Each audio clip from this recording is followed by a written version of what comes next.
Hi, I'm Andy and welcome back to a Watch Crave video. Today, we'll be having a look at a small dress watch, the Seagull reference 819-17-6091L. Yeah, there's no short nickname for this one unfortunately. The watch was provided free of charge by Seagull Watches for the review, so big thanks to them for making this happen. I've included a link in the description in case you're interested in the watch. As always with my video, I will try my best to provide an honest opinion on this watch. In case you haven't heard of Seagull Watches, they are the oldest and perhaps one of the most respected watch company from China. The company was established in 1955 and since then has become a big watch brand and one of the biggest movement providers in the world.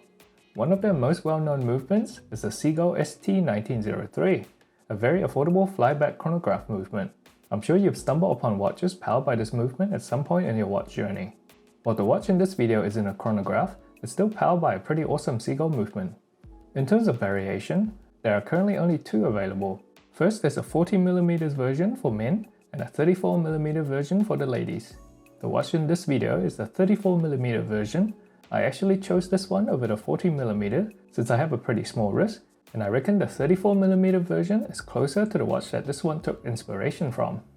In terms of price, both versions can currently be purchased from the Seagull official website or their official AliExpress shop for around $224 US. As for the packaging, the watch comes with a simple paper cardboard box, decorated with the Seagull logo. Inside the box, we got an instructional booklet in the watch. Instead of the usual warranty card, the warranty information can be found on the last page of the instructional booklet.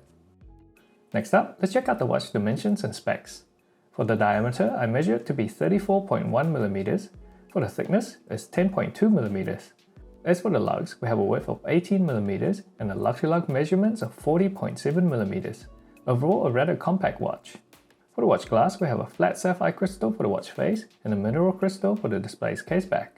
As for the water resistant, it's rated at 50 meters by Seagull. But as this is a dress watch, I reckon it's just splash proof rather than waterproof and wouldn't recommend diving into a pool with it. On the provided leather strap, the watch weighs in at 46 grams. For the movement, this one is running with the Seagull ST2130 caliber. The ST2130 caliber is an automatic movement with a beat rate of 4 Hz or 28,800 beats per hour. It boasts a power reserve of around 40 hours and comes with a date complication. The movement also offers hacking and hand winding. In a way, this movement is a distant cousin of the popular Swiss ETA 2824 movement, as both shares a very similar architecture. In terms of accuracy, I believe the out-of-the-box accuracy range is -15 to +25 seconds per day. However, this watch is running at a much better -1 seconds per day. Moving on to the watch exterior and design. The case is made of stainless steel and is mirror polished on top and bottom. The mirror polish finish is also extended to the lugs, which have a nice downward curvature. The lugs are also solid and not drill. By the way, you may have realized that this watch took some heavy inspirations from the Nomos Tangente. While similar, there are some minor differences with the Seagull case. It's a bit more rounded and doesn't have the clean angles as the Tangente. Turning over to the back of the case, we've got a screw-down display caseback with a mineral crystal. Around the edge of the caseback, we've got an engraved Seagull logo, along with the water-resistant rating, the watch model, and what I'm guessing is the serial number. Through the caseback, we can see the movement. It's pretty nicely decorated in my opinion. For the crown, we have a push and pull crown at the standard 3 o'clock position. The crown is signed with the S from the brand's logo, and it's about 5.8mm in diameter. It's quite easy to grip and operate. The hand winding is also very smooth. Overall, it's a pretty well built and finished case, and there's no sharp edges or pointy ends to worry about. As for the strap, it is a simple genuine leather strap that tapers from 18mm to 16mm. The buckle is mirror polished and is signed with the Seagull logo. The strap is fairly soft and is quite comfortable on the wrist. Onto the dial, once again we've got a simple and heavily inspired dial from the other Bauhaus watch. The dial has a matte white base and the indices and markers are printed in black. Below the 12 o'clock we have the Seagull logo. At the 6 o'clock position we've got a circular date window and above that the automatic text. One small negative I have to point out is that the date wheel isn't properly aligned. You can sort of see a tiny part of the previous date on some of the 2-digit dates. For the handset, we've got a beautiful set of heated blue hands.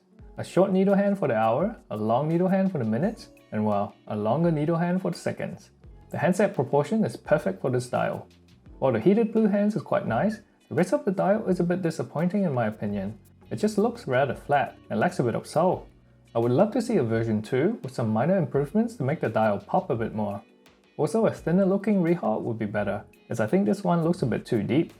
For the loom, as this is a dress watch, there's no loom at all. As for the wrist fit, since the watch is only 34mm in width and around 10mm in thickness, it fits perfectly fine on my small 6.2 inch wrist.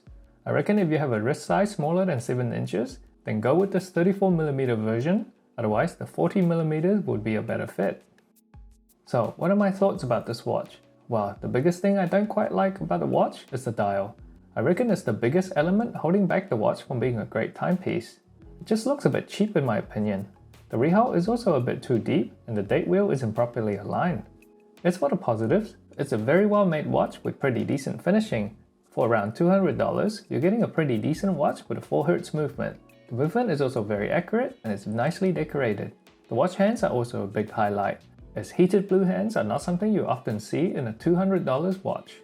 Overall, it's still a great watch and a good value for money if the movement is taken into consideration. If you want a small, simple and accurate dress watch for the special occasion or the office, then this Seagull is certainly a good option to consider. And that brings us to the end of this video. I'd like to thank you all for making it all the way to the end. If you find the video enjoyable or helpful, please help me out by dropping a like and subscribe to the channel for future videos. As a tiny channel, I would really appreciate it. If you happen to own this particular watch, feel free to share your experience with other fellow watch enthusiasts in the comment section below. Questions are welcome as well, and I will try my best to answer them. Thank you for watching and see you in the next video.